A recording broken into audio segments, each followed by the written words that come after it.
Welcome to I Love Gay today. And you might be thinking, okay, when should I start thinking about planning my next trip around the world? Well, today, with over 35 years in the travel industry, we have the pleasure to connect to Los Angeles, California with Dan Marroni. Hi, Dan, how are you? Good, Aaron. How are you?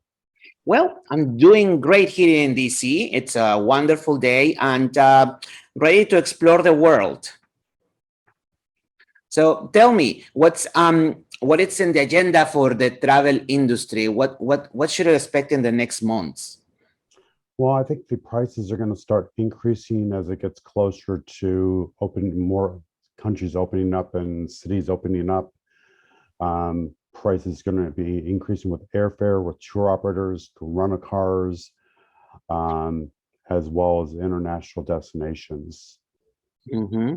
And So I was reading that you've been in tourism for over 35 years. yes, So tell me about it. How did you start?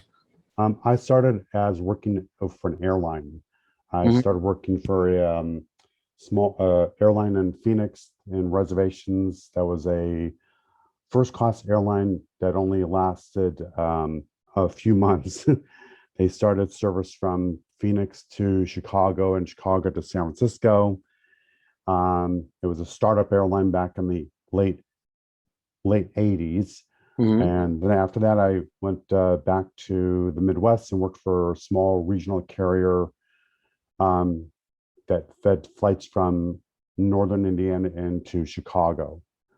And then after that, I moved out to California and worked for Continental from 1987 till about 1995. Hmm. And I worked at the airport, working mostly at the gate area. And I was a customer service rep for the Continental, meeting and greeting the planes and helping with irregular operations and um, as well as working the ticket counter in the baggage claim area. And then after Continental went through a couple bankruptcies and reduced the flights and closing hubs and bases for in-flight, I moved over to the travel industry, Hmm. and that's where I've So been since. wow, it's a quite CV that you have behind you. But now tell me, because after a year of being in just one city, most of the world, they are ready to go out. So, what will be the destination that is going to be open first, so people can actually have an idea where to plan? Well, I think most people are still looking at domestic travel. Most of my clients, some are just not ready. The elderly clients, there are some that are ready to go, and then there are some are not ready to go at all. I mean, I have clients um, that I send a promotion that we have with Regent Cruises. They've done Regent before. They don't want to get on a ship again. They don't want to be confined on a ship. They don't want to be stuck down to being using the cruise lines tour operators, Mm-hmm. shore excursions, wearing a mask the entire time. Mm-hmm. Yeah, that's people's concern that I'm seeing.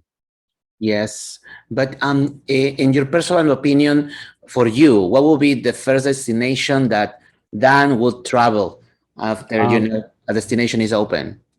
well, I think I wouldn't mind doing a cruise, you know. Mm-hmm. But again, with me, I don't want to be wearing a mask on a ship the entire time, Mm-hmm. you know. For international, I would love to go back to Europe, once it's fully open. Do I want to wear a mask the entire time? Not really. But if you have to, you're going to have to, based on the rules. You got to follow the rules and regulations and stuff. So, Yes, as we know, every country is having their own regulations, right. especially Europe. Well, South America has their own regulations, and they change mostly every 2 weeks, every month. So we have to make sure that things are. We have to be flexible. That's, I think, the Right. future of tourism, at least the next year. Hmm. Hmm. So, what is the percentage of LGBT family community that you actually provide services? I have probably 40% of gay and lesbian travelers. Right now, I have maybe a 10 or 12 people that are set up for vacations with this year and going into next year. Some just air only, some are doing cruises. Most of the ones that are doing the cruises are doing mainstream cruises. They're not doing the all gay cruises because those are not available and open yet, except for a few I saw that were coming up.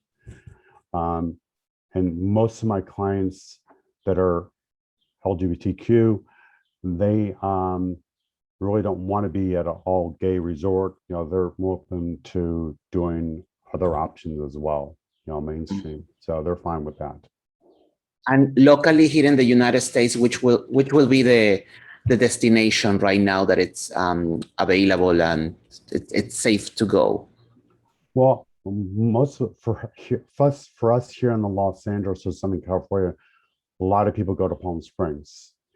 California just fully opened up just a week and a half ago. So for me, I don't know how long that's going to last with the variants that are going on. We'll see. As time will tell. So hopefully it will not. But each region in the U.S., they're going to have their own areas they go to. For like the East Coast, are either going to go to Fire Island or P-Town or go down to Florida to Fort Lauderdale or Miami or something like that.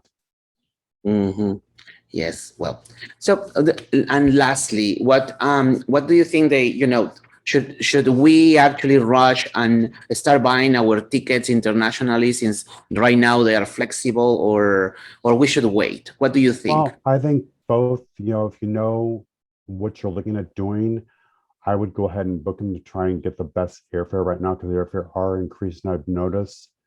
And most of the airlines do have the flexibility allowing you to change it or note additional collection on the fare. However, those rules are changing on a daily basis, I've noticed. So based on when you buy the ticket, when you're traveling, when you want to change it, it can change. So it's got to be flexible with the rules. Exactly. Well, thank you so much, Dan. Probably I will be very soon in Los Angeles, and I know since things are opening, maybe you can help me with my trip to Disneyland. Definitely, it would help. Love to. Thank you so much, Dan, and have a wonderful day. You too. Bye-bye. Bye.